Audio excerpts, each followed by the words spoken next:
Welcome to all of you in my channel. वो सुबह कभी तो आएगी राज। तो फ्रेंड्स, आज मैं आप लोगों को बताती हूँ कि मेरे हस्बैंड की डेथ कैसे हुई। मेरे हस्बैंड को कोई भी बीमारी नहीं थी, पर मेरी ननद का कहना है कि वो 6 महीने से बीमार थे और इलाज चल रहा था। 2019 जनवरी के महीने में जब मैं अपने हस्बैंड के पास गई थी तो मेरे हस्बैंड को कोई भी बीमारी नहीं थी और वो पूरी तरीके से ठीक थे। हाँ, थोड़ा सा वीक ज़रूर हो गए थे जब से उनकी माँ की डेथ हुई थी, तो उसके बाद वो थोड़ा कमज़ोर हो गए थे अपनी माँ की टेंशन में। और फ्रेंड्स, मेरे हस्बैंड डेथ से 2 महीने पहले, होली के 2 दिन पहले मेरे मायके कोर्ट में आए थे। तारीख थी मुकदमे में, तब भी मैंने उन्हें देखा था, तब भी वो ठीक थे। अगर ठीक नहीं होते फ्रेंड्स तो वो कैसे अम्बाला से यूपी तक आ जाते अकेले। और फ्रेंड्स, आप ही लोग सोचिए, अगर कोई व्यक्ति बीमार होता है तो क्या 750 किलोमीटर का सफ़र अकेले कर सकता था? मैंने उन्हें देखा भी था, वो बिल्कुल ठीक थे। मुझे बिल्कुल कंफर्म पता है कि मेरे हस्बैंड को किसी तरीके की कोई बीमारी नहीं थी। फिर भी मेरी ननद झूठ बोलती है और ये कहती है कि वो बीमार चल रहा था, उसका इलाज चल रहा था। और ना तो वो कोई बीमारी का नाम बता पाती है, ना वो ये बता पाती है कि कहाँ से इलाज चल रहा था।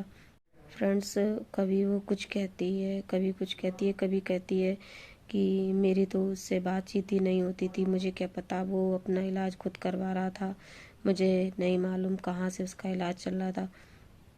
कभी कहती है कि मेरे साथ ही रहता था, मेरे से पटती नहीं थी तो मेरे साथ ऐसे ही रहता था, मेरे साथ ही खाना वगैरह खाता था। जबकि फ्रेंड्स, सच्चाई ये है कि मेरे हस्बैंड से अपनी बहन के साथ बिल्कुल भी पटरी नहीं खाती थी। मेरी शादी के बाद मैंने कई बार अपने हस्बैंड और अपनी ननद का झगड़ा अपनी आंखों से देखा है। दोनों भाई बहन के बीच में प्रॉपर्टी की वजह से अक्सर झगड़े हुआ करते थे। फ्रेंड्स, वहाँ की जो पुलिस है वो मेरी ननद के फेवर में काम कर रही है। वो जो भी जांच वगैरह करती है तो वो मेरी ननद के फेवर में ही लिखती है और ठीक से जो भी सबूत वगैरह होते हैं ठीक से उनका इस्तेमाल नहीं करती है, ना ही ठीक से कोई जांच की है उन्होंने। सारी वो बातें जिनसे कि मेरे हस्बैंड की डेथ का राज खुल सकता था, वो सारी बातें उन लोगों ने छुपा ली। हालांकि मैं इस लड़ाई को हार कर बंद करने वाली नहीं हूँ, मैं लास्ट तक कोशिश करूँगी।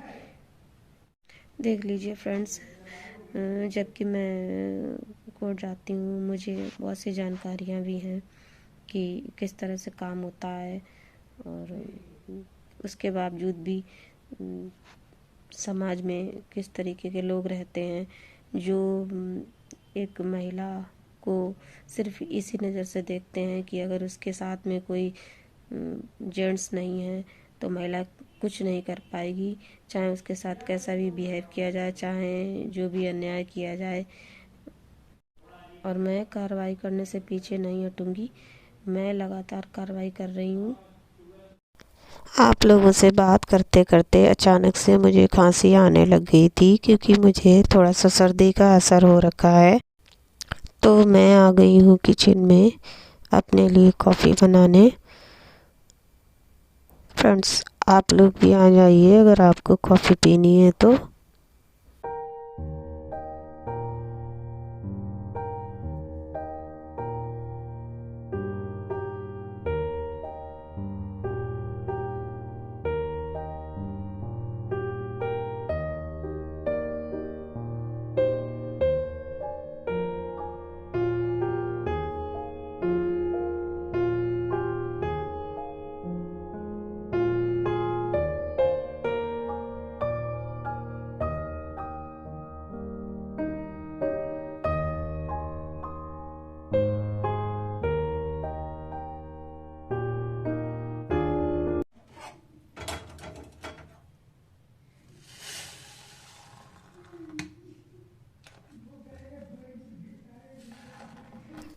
तो फ्रेंड्स, आप लोग भी मेरे साथ कॉफ़ी पी लीजिए और कहीं जाइएगा नहीं, क्योंकि मैं अभी आगे की बात आपको बताने वाली हूँ।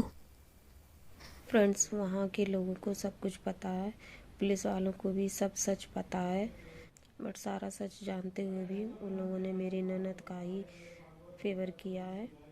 फ्रेंड्स, यहाँ तक कि जिस लड़के से मेरे ननद ने मेरे हस्बैंड का अंतिम संस्कार करवाया था, उसके भी बयान पुलिस वालों ने नहीं लिए।